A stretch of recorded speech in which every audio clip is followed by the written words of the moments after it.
Greetings and salutations, everyone. Today we're going to take a look at the age of reform that dominated the mid-19th century, all the big layups that happened prior to the Civil War. So, let's get started.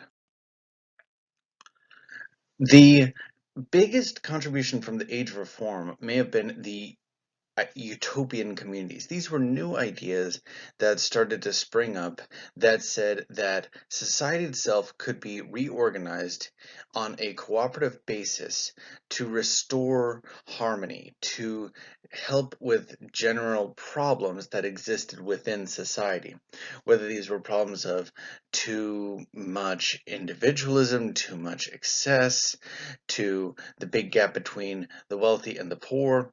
And this was based on both religious ideologies, social nuances, as well as philosophers like Marx and Engels, who start introducing the ideas of socialism and communism. We see in this picture a collection of some of our bigger utopian and reformer individuals. And some of these people you can recognize immediately. Some of them you're going to be able to recognize after we go over them a little more in detail. And when we look at where the utopian communities are, they're kind of all over the north. There are some in the southern states, but holistically, this is going to be in the northern part of the country.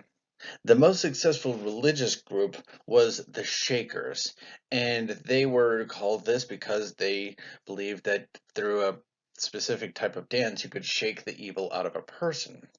And they were significant because they believed that men and women spiritually were equal, and in their communes they're going to abandon the idea of private property and lead a very traditional family life. The antithesis of the Shakers was the Oneida community. They believed that the Christian Messiah, Jesus Christ, had already come back, and to follow this new path, everyone had to be a perfectionist. They had group marriages and they had very unconventional lovemaking practices for both the 19th century and what was the Christian norm for the entirety of the 19th century. Ultimately, the entire Oneida community was completely destroyed when a tornado devastated it. The most important secular community was created by Robert Owen and the Owenites. They believed that they needed to create a new moral world, and their big point was creating a women's rights, was creating women's education, was making it for women to be able to have these opportunities. A lot of the old reform movements will start moving in the new direction of these more radical ideas. To people in the North, to the middle class, joining a reform movement was kind of a badge of respectability. It was what a good citizen would, could, should do. And some of these are going to really start to attack individual problems that existed, like overindulgence of alcohol. The American Temperance Society, for example, targeted that. A lot of Americans saw the reform movement was an attack on their own freedoms. And Catholics, for example, really rallied against the temperance movement, as imbibing sacramental wine is indicative of the service. At this time, we also see the creation of the mental health asylum. It was a institution, a quote unquote hospital, where a person could be sent, and it was believed that over time in these institutions they would be cured of mental ailments, and those mental ailments might be why they'd be a, a criminal all the way up to a social outcast. Unfortunately, these were pretty much just out there for anyone to be locked up in. And you could be incarcerated in a mental health hospital for anything from being a foreigner who doesn't speak the language to suffering real mental health disorders.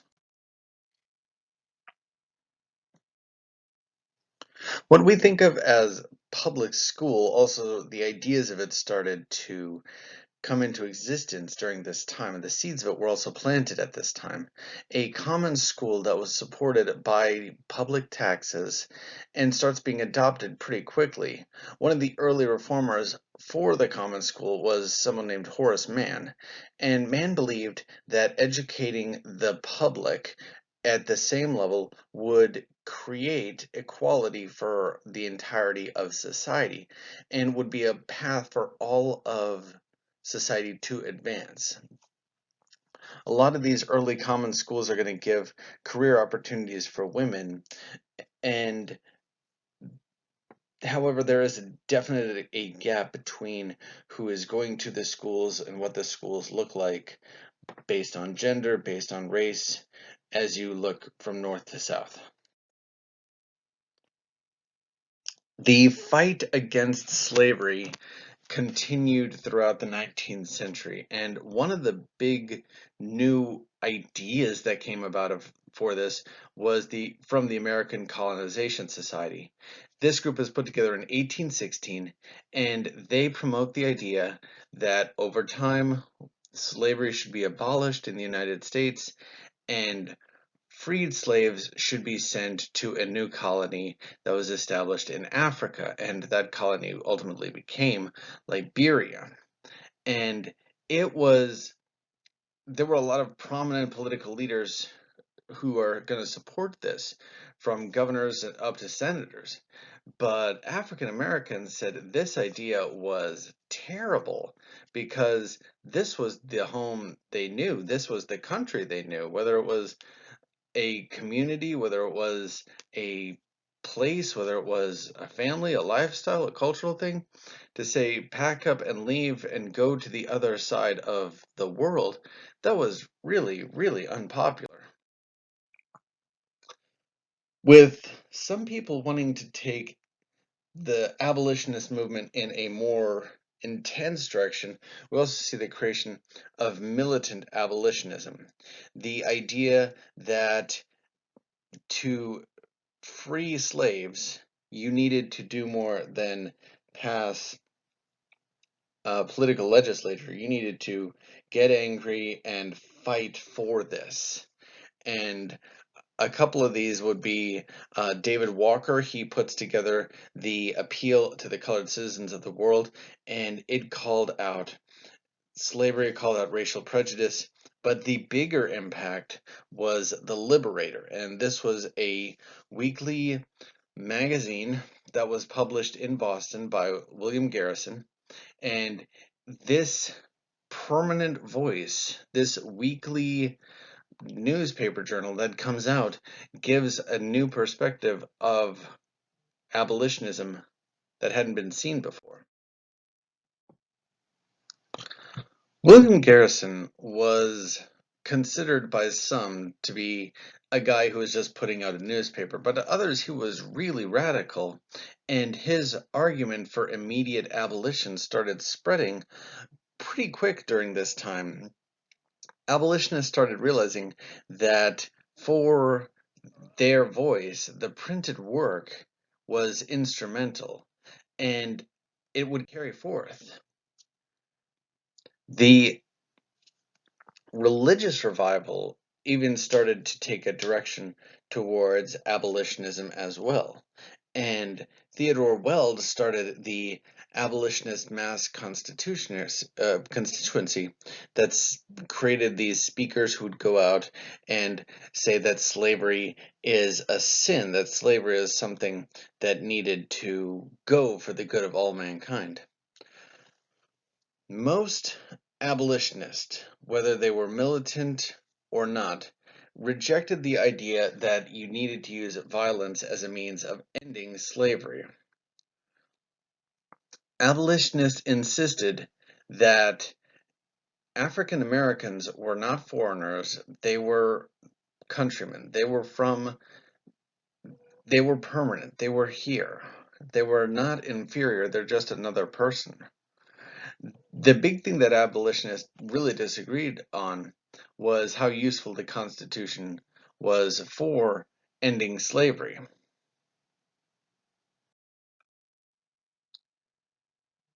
From the beginning, African Americans played a really key role in the anti-slavery movement. Frederick Douglass was a individual who really moves it pretty quick. He was a escaped slave who came north, could read, could write, writes his own autobiography, which tells in poignant, specific horrors the realities of slave life, and it motivated and moved people.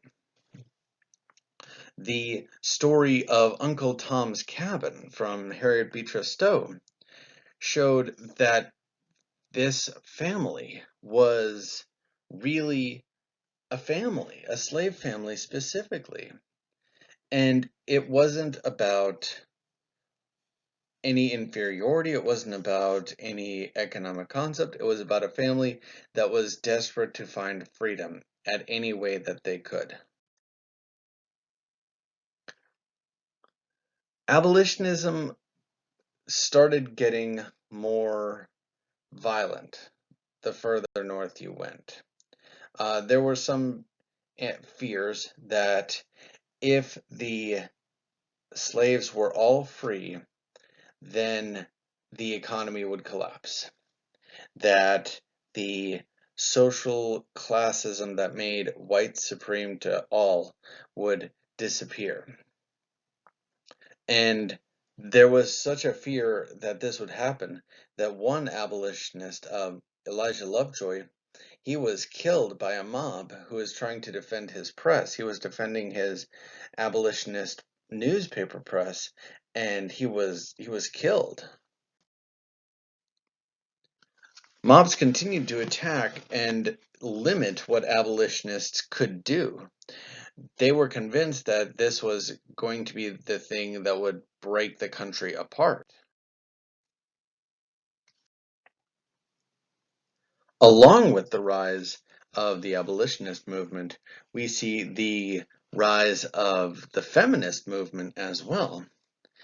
And the question was how these two groups were going to work together, go together. In many cases, we see that these are both groups that women and slaves had been marginalized and oppressed by society, and both of them are now fighting for an equal footing.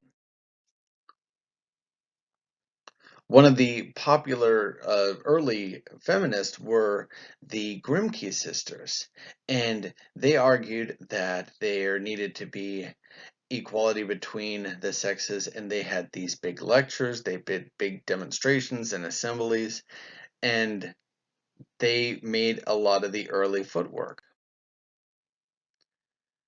Elizabeth Cady Stanton, Larisha Mott, they organized for the first time a convention for women to come together and address the problems that were being faced.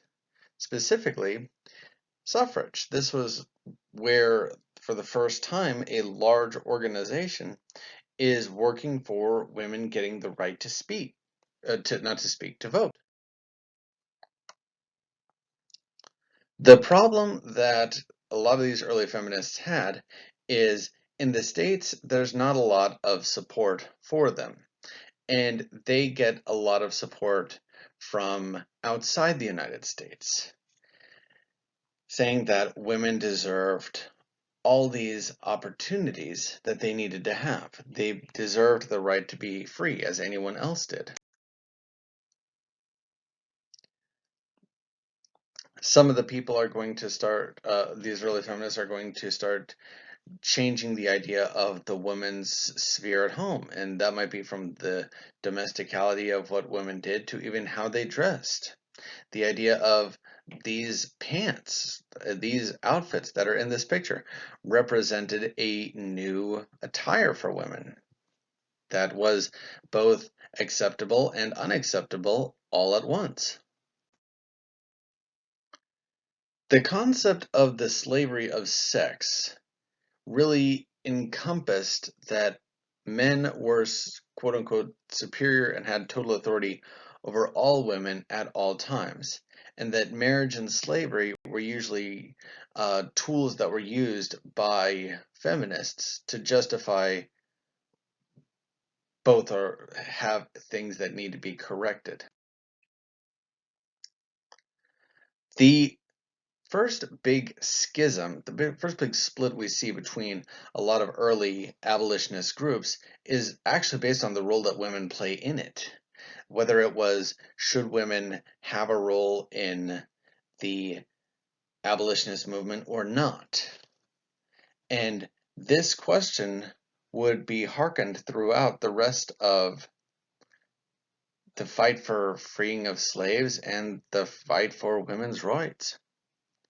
So, today, nice and short, admittedly, we took a look at reform movements that happened in the mid-19th century, whether it was religious, secular, slave-based, gender-based. Hope you learned something today. I'll see you next time.